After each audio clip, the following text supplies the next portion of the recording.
Oligosaccharides carbohydrates की दूसरी class है। ये वो कार्बोहाइड्रेट्स हैं जो produce 2 to 10 monosaccharide upon acid hydrolysis. यानी ये जो हैं, अगर हम इनकी एसिड हाइड्रोलिसिस करेंगे तो ये 2 to 10 मोनोसेकेराइड प्रोड्यूस करेंगे। तो इस किस्म के जो कार्बोहाइड्रेट्स होंगे दे आर ओलिगोसेकेराइड्स। एक पॉपुलर एग्जांपल इनका है सक्रोज।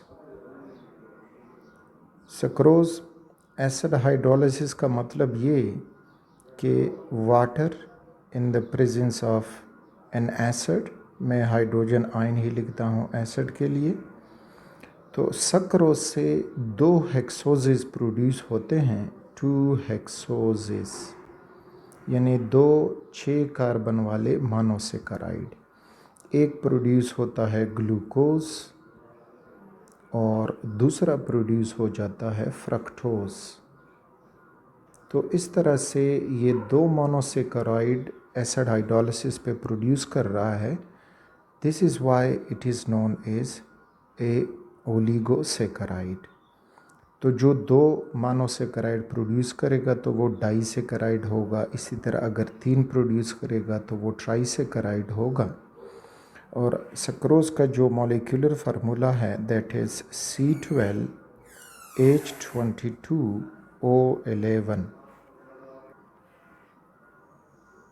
तो H2O इनमें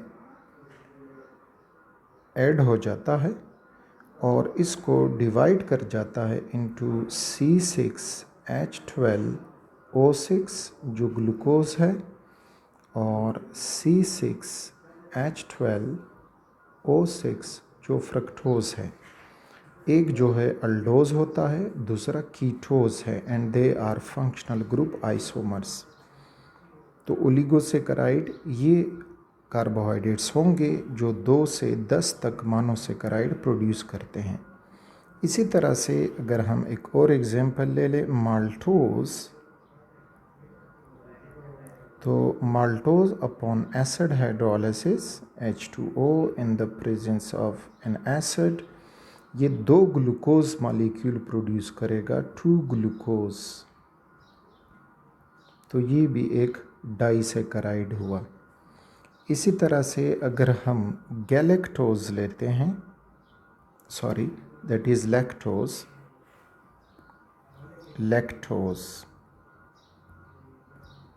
तो लैक्टोज की एसिड हाइड्रोलिसिस होके दे जाता है एक ग्लूकोज और दूसरा गैलेक्टोज।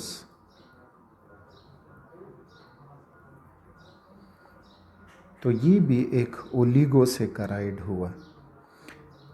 द टर्म ओलिगो जो है इसका मतलब है फ्यू, यानी फ्यू मोनोसेकेराइड प्रोड्यूस कर जाना। ओलिगो मीन्स फ्यू, तो वो फ्यू जो हैं 2 to 10 मोनोसेकेराइड, तो इस वजह से इनको ओलिगोसेकेराइड कहा गया।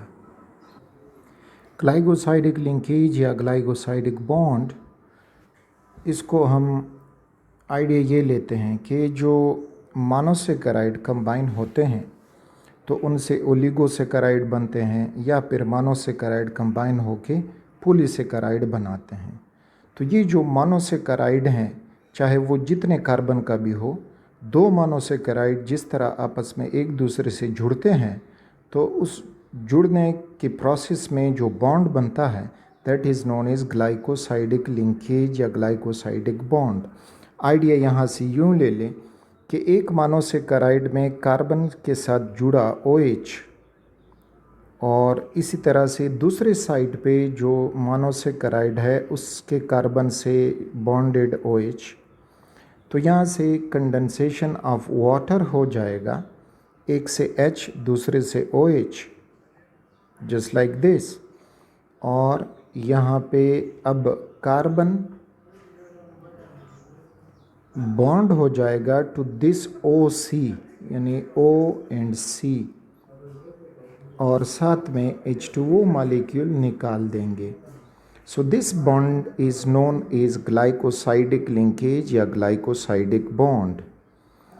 अच्छा, अब ये ईथर लिंकेज अगर हम इसको कहेंगे तो इसलिए नहीं कि इस कार्बन के आगे भी ऑक्सीजन है और इस कार्बन से आगे भी एक ऑक्सीजन होता है। अब एक एग्जाम्पल से समझते हैं इसको।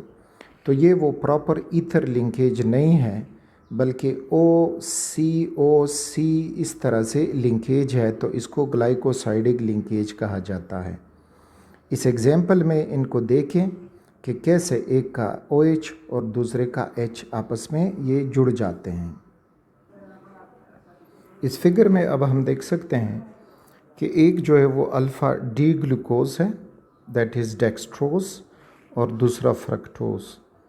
तो अब इनके मिलने से एक ग्लाइकोसाइडिक बॉन्ड बनेगा और नतीजतन हमें सक्रोज मिल जाएगा, दैट इज़ ए डाइसैकेराइड, क्योंकि ये भी एक मोनोसैकेराइड है फ्रक्टोज, और ग्लूकोज भी एक मोनोसैकेराइड है। अब ग्लूकोज की कार्बन में नंबरिंग करने के लिए ये यहाँ से स्टार्ट, दिस इज़ 1 2 3 4 5 एंड 6, ये हैं ग्लूकोज के कार्बन एटम्स। और फ्रक्टोज के केस में हमारे पास 1, दिस इज़ 2, दिस इज़ 3 4 5 और ये हुआ 6।